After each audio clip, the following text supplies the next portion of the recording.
जो जिहाद बढ़ रहा है, आतंकवाद बढ़ रहा है, अलगाववाद बढ़ रहा है, कट्टरवाद बढ़ रहा है, मजहबी उन्माद बढ़ रहा है, उसमें बहुत बड़ा योगदान कांग्रेस के एक घटिया कानून का है। 2011 में माननीय सुप्रीम कोर्ट में एक लैंडमार्क फैसला दिया और वो फैसला बाकायदा 2011 के सुप्रीम कोर्ट केसेस के वॉल्यूम 8 में बाकायदा रिपोर्टेड भी है, स्टेट ऑफ तमिलनाडु वर्सेस के श्याम सुंदर। उस फैसले में माननीय सुप्रीम कोर्ट ने कहा था कि भारत में यूनिफॉर्म एजुकेशन होना चाहिए और यह फैसला भी 3 जजों की बेंच का है, justice J.M.. Panchal, justice Deepak Verma, justice BS. Chauhan. 3 जजों ने एक राय होकर कहा था कि भारत में 1 नेशन 1 एजुकेशन होना चाहिए, यूनिफॉर्म एजुकेशन होना चाहिए, 1 नेशन 1 सिलेबस होना चाहिए, कॉमन सिलेबस, कॉमन करिकुलम होना चाहिए। माननीय सुप्रीम कोर्ट ने अपने इस फैसले में कहा था यूनिफॉर्म एजुकेशन से देश की एकता अखंडता मजबूत होगी, आपस का भाईचारा बढ़ेगा, सबको इक्वल अपॉर्चुनिटी मिलेगी, कास्ट क्रीड का जो भेदभाव ये खत्म होगा। बहुत अच्छा लैंडमार्क फैसला है और ये फैसला है अगस्त 2011 का। ठीक 1 साल के बाद अगस्त 2012 में कांग्रेस की सरकार ने राइट टू एजुकेशन को बदल के इसमें मदरसों को इसके दायरे से बाहर निकाल दिया। सोचिए जरा, 2011 में सुप्रीम कोर्ट की 3 जजों की बेंच कह रही है कि भारत में यूनिफॉर्म एजुकेशन होना चाहिए, 1 नेशन 1 सिलेबस का होना चाहिए, कॉमन सिलेबस, कॉमन करिकुलम होना चाहिए, और 2012 में कांग्रेस की सरकार राइट टू एजुकेशन को बदलती है और Jamiat Ulama Hind personal law board के दबाव में, तबलीगी जमात के दबाव में इसको मदरसों को बाहर कर देती है।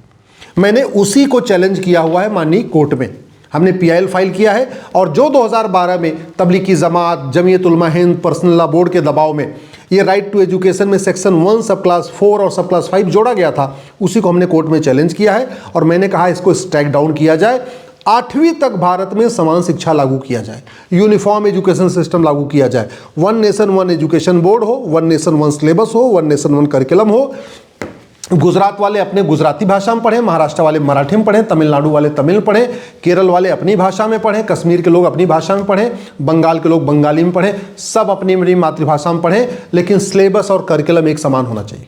आज की डेट में आप देखिए हो क्या रहा है, पहले अनपढ़ अनाड़ी गंवार टाइप के लोग आतंकवादी बनते थे, फिर थोड़े पढ़े लिखे आतंकवादी बनने लग गए, प्लम्बर, फिटर, मैकेनिक, इलेक्ट्रीशियन, ये आतंकवादी बनने लग गए, फिर होमगार्ड, सिक्योरिटी गार्ड, सिपाही, चपरासी, क्लर्क आतंकवादी बनने लग गए, उसके बाद हवलदार, थानेदार, पेशकार, तहसीलदार, ऐसे लोग रेडिकलाइज होने लग गए और अब तो डॉक्टर, इंजीनियर, प्रोफेसर ऐसे रेडिकलाइज हो रहे हैं।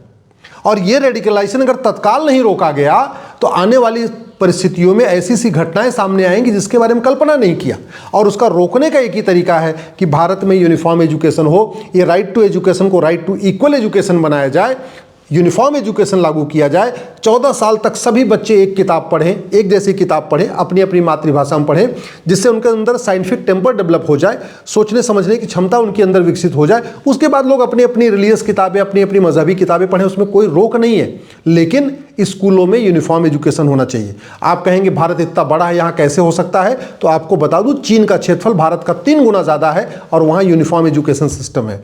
आप कहेंगे भारत इतना डाइवर्स है और भारत में इतनी पॉपुलेशन है, यूनिफॉर्म कैसे हो सकता है, तो मैं आपको बता रहा हूँ चीन की पॉपुलेशन हमारे जितनी है, पहले तो बल्कि ज़्यादा थी, अब जाके हम बराबर हो गई है और वहाँ पर यूनिफॉर्म एजुकेशन है। तो भारत में भी हो सकता है। अगर एक रेलवे बोर्ड से पूरे देश की रेलवे चल सकती है तो एक एजुकेशन बोर्ड से पूरे देश के स्कूल चल सकते हैं, इसमें कोई दिक्कत नहीं है। सीबीएसई, आईसीएसई, सीबीएसई बोर्ड अंग्रेजों के द्वारा शुरू किया गया, आईसीएसई बोर्ड जो है क्रिश्चियन मिशनरीज के द्वारा शुरू किया गया, फिर मुगलों के द्वारा मदरसा आज भी चल रहा है, ये सब बंद होना चाहिए। जब मुगल चले गए तो मदरसा बंद होना चाहिए, अंग्रेज चले गए तो मॉन्टेसरी स्कूल, मिशनरी स्कूल बंद होना चाहिए। भारत में वैदिक एजुकेशन सिस्टम लागू होना चाहिए 8वीं तक, जिससे उनमें एक कम से कम अच्छी भावना डेवलप हो। यूनिफॉर्म एजुकेशन होगा, वसुधैव कुटुंबकम की भावना डेवलप होगी, यूनिफॉर्म एजुकेशन से नारी तू नारायणी की भावना डेवलप होगी, यूनिफॉर्म एजुकेशन से जननी जन्म भूमिष्य की भावना डेवलप होगी, यूनिफॉर्म एजुकेशन से सर्वे भवन्तु सुखिनः सर्वे सन्तु निरामया की भावना डेवलप होगी, यूनिफॉर्म एजुकेशन से सर्वमंगल मांगल्य की भावना डेवलप होगी। और नहीं अगर इस रेडिकलाइजेशन को रोका गया तो आने वाले टाइम में ऐसी सी चीज़ें होंगी जिसकी कल्पना नहीं किया। अभी तो डॉक्टर पकड़े जा रहे हैं आतंकवादी, कंपाउंडर पहले पकड़े जा चुके हैं, कल को पता चला बस का ड्राइवर, 50-60 लोग बस में जा रहे हैं और बस को उसने कहीं कुदा दिया या एक्सीडेंट करा दिया, 50-60 लोग गए। कल को पायलट कोई रेडिकलाइज हो गया, पता चला जहाज के अंदर 250-300 लोग बैठे हैं, पूरी उसने फ्लाइट जो है गिरा दिया, टक्कर मार दिया, फिर क्या होगा? कल को ट्रेन का ड्राइवर रेडिकलाइज हो गया, रेलवे स्टेशन मास्टर अगर रेडिकलाइज हो गया, कल को सुप्रीम कोर्ट में वीकली सारे माननीय जजेज एक साथ लंच करते हैं। माननीय सुप्रीम कोर्ट में सारे जो हमारे जजेस हैं वो सप्ताह में एक बार ग्रुप में लंच करते हैं, सामूहिक रूप से बैठ करते हैं, उनका खाना वहीं बनता है। वो खाना बनाने वाला कुक अगर रेडिकलाइज हो गया, पता चला कि 34 के 34 जजों को उसने जहर दे दिया, फिर क्या होगा? कल को पार्लियामेंट सेशन चल रहा है और पार्लियामेंट सेशन का जो कैंटीन का कुक है वो रेडिकलाइज हो गया, उसने जहर डाल दिया, पता चला सारे लोकसभा के सांसद भी गए, राज्यसभा के सांसद भी गए। कल को विधानसभा का सेशन चल रहा है और विधानसभा का कैंटीन का जो कुक है वो रेडिकलाइज हो गया, सारे विधायक गए। कल को सचिवालय का जो कुक है वो रेडिकलाइज हो गया, पता चला सचिवालय में नीचे से लेके ऊपर से चीफ सेक्रेटरी से लेके होम सेक्रेटरी सारे सचिव भी गए, सारे सेक्शन अफसर भी गए, हजारों की संख्या में लोग गए। समाधान इसका यही है कि भारत में यूनिफॉर्म एजुकेशन सिस्टम लागू किया जाए। इतना देखने के बाद भी अगर हम शांत रहेंगे तो चीज़ें ठीक नहीं होगी।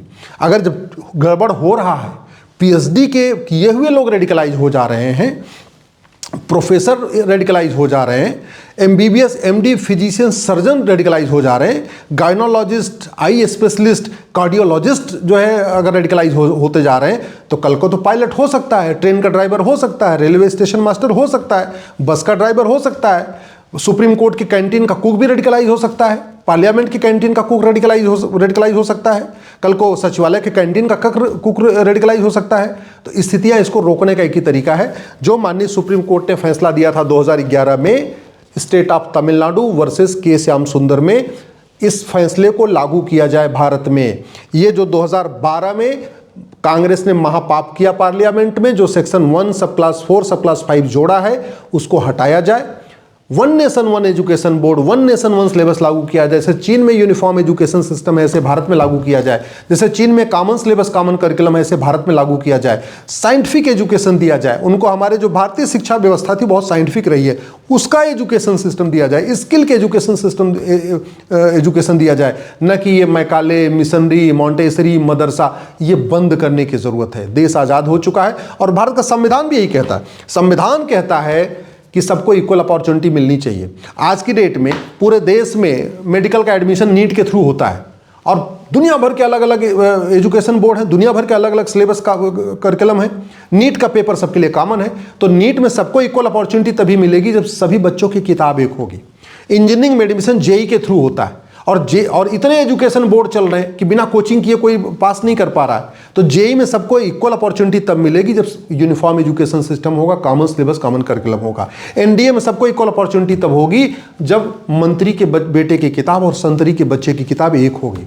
आपका जो क्लैट का है, क्लैट में सबको यूनिफॉर्म इक्वल अपॉर्चुनिटी तब मिलेगी जब शिक्षक के बच्चे की किताब और शिक्षा मंत्री के बच्चे की एक किताब होगी।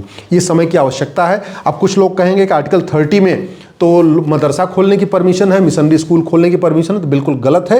आर्टिकल 30 का मिस इंटरप्रिटेशन हो रहा है। सुप्रीम कोर्ट को अपनी इस मिस इंटरप्रिटेशन को ठीक करना चाहिए। आर्टिकल 30 के मामले में सुप्रीम कोर्ट ने जो फैसले दिए हैं वो गलत दिए हैं। आर्टिकल 30 एजुकेशन इंस्टीट्यूशन खोलने का परमिशन देता है, रिलीजियस एजुकेशन इंस्टीट्यूशन का नहीं।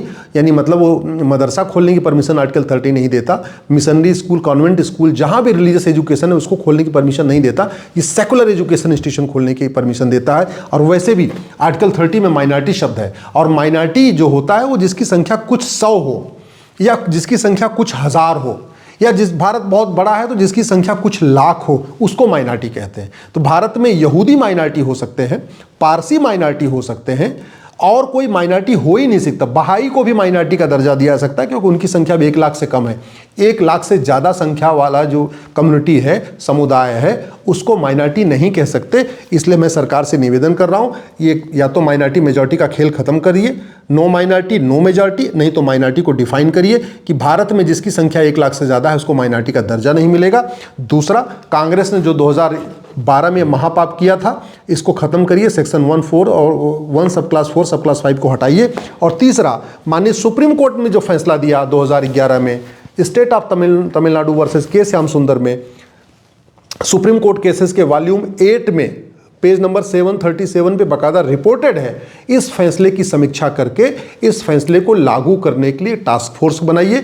भारत में वन एजुकेशन बोर्ड बनाइए, वन सिलेबस वन करिकुलम लागू करिए, सबको एनसीईआरटी की पढ़ने के लिए मैंडेटरी करिए, जिससे सबको समान अवसर भी मिलेगा। आतंकवाद, अलगाववाद, जिहाद, मजहबी उन्माद, कट्टरता भी बंद होगी, भाईचारा भी बढ़ेगा, सामाजिक समरसता भी आएगी, ऊंच नीच की भावना भी कम होगी। और सबसे बड़ी बात, ये जो आतंकवाद, जिहाद, मजहबी उन्माद बढ़ रहा है, ये भी रुकेगा।